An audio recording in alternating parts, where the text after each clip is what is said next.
کائنات میں سب سے حسین بھی نبی ہوتے ہیں، سب سے زیادہ پاکیزہ بھی پیغمبر ہوتے ہیں، معصوم ہوتے ہیں، خطائیں ان کے قریب ہی نہیں آتی۔ اللہ کے نبی عالی نسب خاندانوں میں پیدا ہوتے ہیں اور قوموں کے سب سے زیادہ خیر خواہ بھی نبی ہوتے ہیں۔ لیکن آپ قرآن مجید پڑھیے، لوگ کیا کہتے تھے؟ معاذ اللہ، یہ تو جادوگر ہیں، یہ تو شاعر ہیں۔ یہاں تک کہتے تھے کہ معاذ اللہ آپ ہی کو پیغمبر بنانا جانا تھا، کسی اور کو کیوں نہیں بنایا گیا؟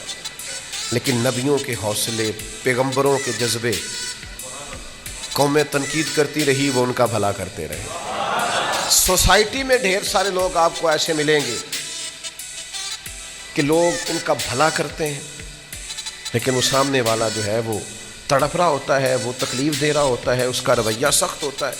تو یہ عدم برداشت، اور پھر میں آپ کو ایک اور بات بھی عرض کروں، عدم برداشت کا مسئلہ عالمی مسئلہ ہے، دنیا کا مسئلہ ہے۔ بڑے ملک چھوٹے ملکوں کو برداشت نہیں کرتے، ان کو پسند نہیں آتا، یہ ترقی کر گئے ہیں، یہ تو ایٹمی طاقت بن گئے، انہوں نے تو فلاں مقام پر فلاں چیز کیسے حاصل کر لی، ان کے پاس یعنی برداشت نہیں ہے۔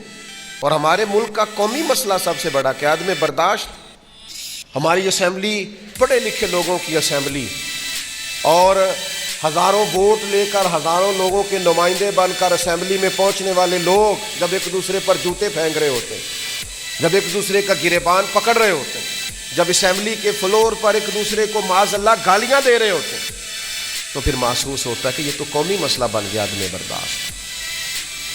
یہ تو رویے میں ایک دوسرے کو قبول کرنے کی اور ایک دوسرے کو برداشت کرنے کی ذرا برابر بھی لوگوں کے اندر قوت نہیں رہی۔ اور آپ عام روٹین میں رویہ دیکھیں، فلاں نوجوان نے خودکشی کر لی، کیا ہوا تھا جی؟ وہ جی ہوا یہ تھا کہ والد نے ڈانٹ دیا کسی بات پر۔ آپ اتنا بھی برداشت نہیں کر پائے کہ آپ نے فوری طور پر اپنی جان لینے کا ہی فیصلہ کر لیا؟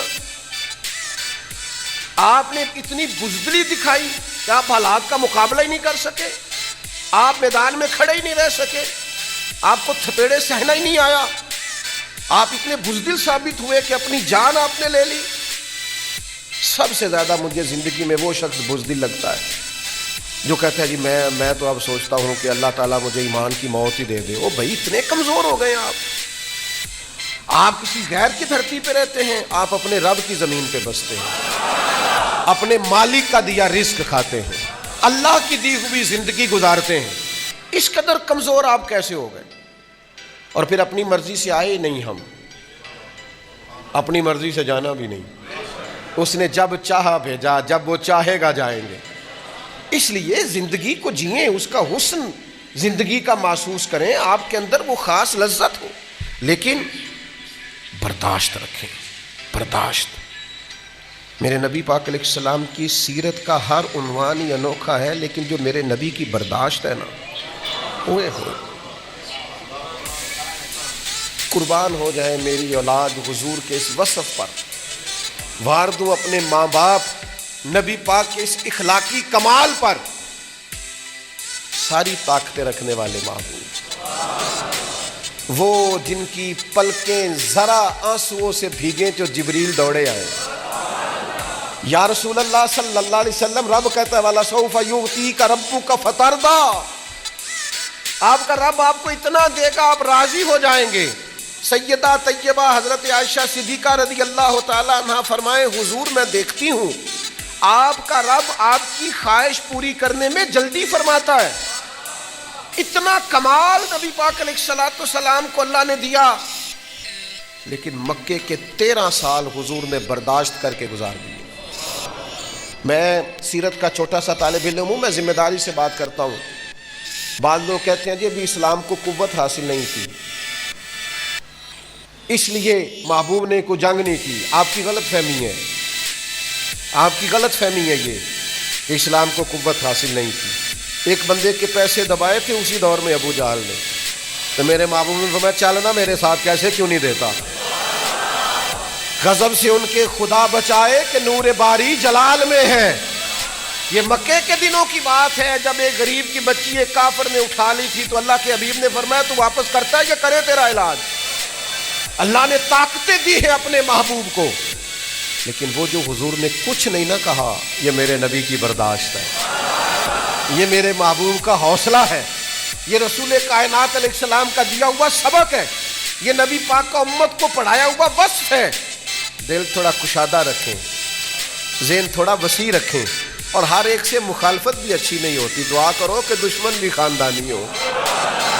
آپ ہر چھوٹے بڑے آدمی کی بات کا جواب دینے لگ جاتے ہیں، ہر ایک کی آپ رائے پر تبصرہ کرنے لگ جاتے ہیں، دعا کرو کہ دشمن بھی خاندانی ہو۔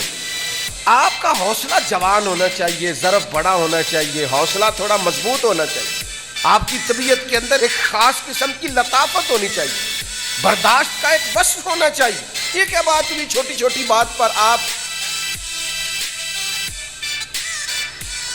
دشمنوں کو ختم کر کے جینا؟ یہ اتنا کمال نہیں جتنا دشمنوں کے سامنے جینا کمال ہے۔ نہیں، کوئی نہیں، سمجھ ہی نہیں آئی آپ کو میں نے کیا کہا، سمجھ ہی نہیں آئی آپ۔ دشمن کو ختم کر کے جینا اتنا کمال نہیں۔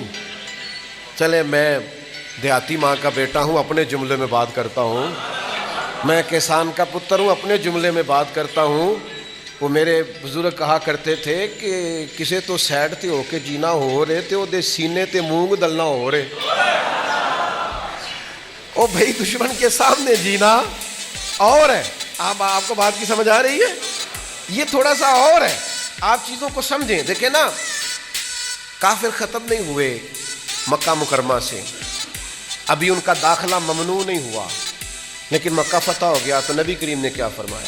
فرمایا جب تم نے بیت اللہ کا طواف کرنا ہے تو پہلے 3 پھیرے ذرا اکڑ کے چلنا ہے۔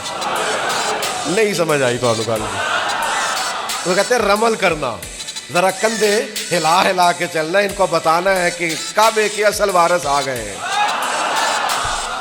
ذرا کندھے ہلا کے رمل کر کے چلنا ہے، ان کو پتہ چلے کہ اصل وارث آ گئے۔ وہ میرے بھائی دشمن کے سامنے جینا کمال ہے، اس کی آنکھوں میں آنکھیں ڈال کے جینا یہ کمال ہے۔ کہاں تھا حضرت عمر فاروق رضی اللہ تعالیٰ عنہ نے، یا رسول اللہ مجھے اجازت دے میں عبداللہ ابن ابی سلول کو قتل کر دوں۔ بہت سارے صحابہ نے کہا حضور اجازت دیں، اس کے وجود سے دھرتی کو پاک کر دیں۔ حضور نے فرمایا رہنے دو،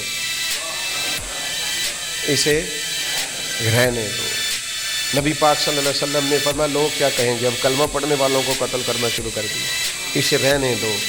ہر آدمی کو اپنے حساب سے حکمت سمجھ آتی ہے، پر میرے محبوب نے کہا اسے رہنے دو، اسے دیکھنے دو مکہ فتح ہو رہا ہے، اسے دیکھنے دو غزوہ حنین میں فتح ہو رہی ہے، اسے دیکھنے دو، اسے ذرا دیکھنے دو ابو بکر کی ساجد آج کیا ہے، اسے ذرا دیکھنے دو میرے عمر فاروق کا للکار کیا ہے، اسے دیکھنے دو عثمان غنی کی وفاداری کیا ہے، اسے میں نے علی شیر خدا دکھانا ہے، اسے میں نے حسین اور حسن کی سیادت اور امامت دکھانی ہے، اسے دیکھنے دو ذرا، اسے جینے دو، یہ دیکھے ذرا اللہ نے کتنی شانیں عطا فرمائی۔